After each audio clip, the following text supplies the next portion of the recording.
hun hi atoi lu tu engem kan ti hi chum rei lo te lo lang ral le ang lek hi ani kum som ni mi kan i lai khan nun hi rei lo te mit khap kar lek ani ti in min ru se ko oi kher lo wang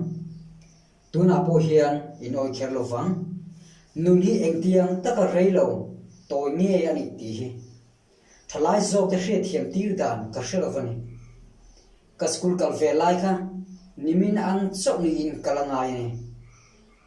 mitin te hi ni tin hunin ang theu pa pe kan ni a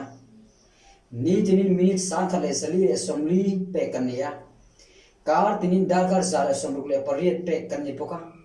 ti chon pathian kum som sari dam min phar sak bok ani makkati em mai chu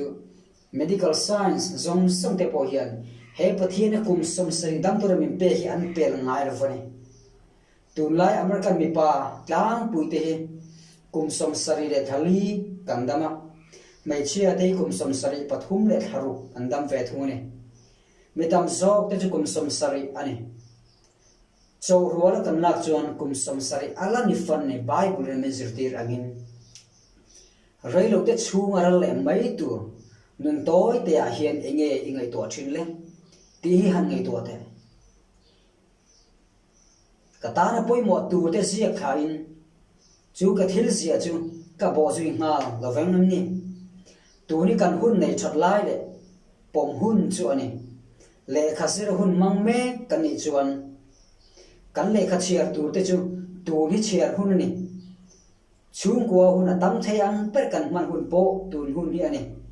chu chu chung ka ta na i le kha thon poi mo ber chu ani ero sum pache te ta na i pe du ani chuan tu ni a hun chu ani in zir hun ani midam ta na hria pui tur ini tu chuan tu ni chu tho hun chu ani engtik lai mai po hian sana vuak na ri hian tu na tiro ti in min hril ani voina ao in hre chuan in thinlung ti khau su itan le katan nak tu om to lo mai thesin hun hi ni tinin aliam zela hei kan tan in rin a warning hun chu ani hun hi atoi lu tu thukluk na siam lo fa phili boy tur chuan hil ngai to na in kar oma tuilai ra pa om hun to lo ve mia te chuan hun tam tak kan la nei an ti thrina tuk tingin second siru le samre le zali in bo se nam kan neya ni tinin kan nun ta na pen account thar hong reng ang kan ni boka chuta chuan ni tinin kan hun man dan te kan thil ti dan te va thun sia tu kan neya chu kan bank account thara chuan kan thil ti dan te kan va thun na va khe khal kan ni chuan kan chunga chiat na lo thleng tu chu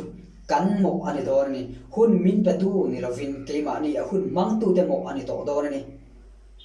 bible chuan ti hian min zirtira hun tha leiro sual na apung sia ti in tuna kan hun man me ki atop to ema chanchin thata na hun na oma mi hring thin lung ti dang lam thei tur hun na oma ni chuan chu chu tun hun hi ani nge ya isu chuan ti hian min no zirtir vele a chu na ni lai hian thoro zan lo than che to tu man an tho thei lo un chu ti in inuna khan zan lo thing thoi do na ma se la li suwa ta na tho na hian muan na a om tak si ani chu chu nun lut na hi ani nun se nun rei lam ni rovin isua khan kum som thum pathum so anaya chuan cross a khai kanin na oma khovel min muwa chuan hlo cham ani ma se anun to ba chuan ti tura min pek te chuka zove ati thum si ani kum tam tak kum rei tak kan dam mi apoi mo per lova kan ti tur te kan sovem chumi atan chuan hlutna omem in hlan na kan na yam ti hi apoi mo lai chu ani zok ni kau than member tin te hian kan hun soma pakhat hi pathian tan kan pe ngayam le kan nei thila changa soma pakhat kan pek thin ang hian kan thinungi pathian thuilo khat se te hi apoi mo ber chu ani kamu chian em chu pathian thu chiara zir teima apiang te hi voina thil ti theina nei te an ni ma se mi pa le mai chia pathian ne na leng dun thin mi hi ani kan mamo ni chutia nga iti chuan pathian in ti tura apek che izau ve thei do ni pathian le ram ta na kan hun tak le man mo ta khi ni tuna kan ngai to ngon fo atu le ni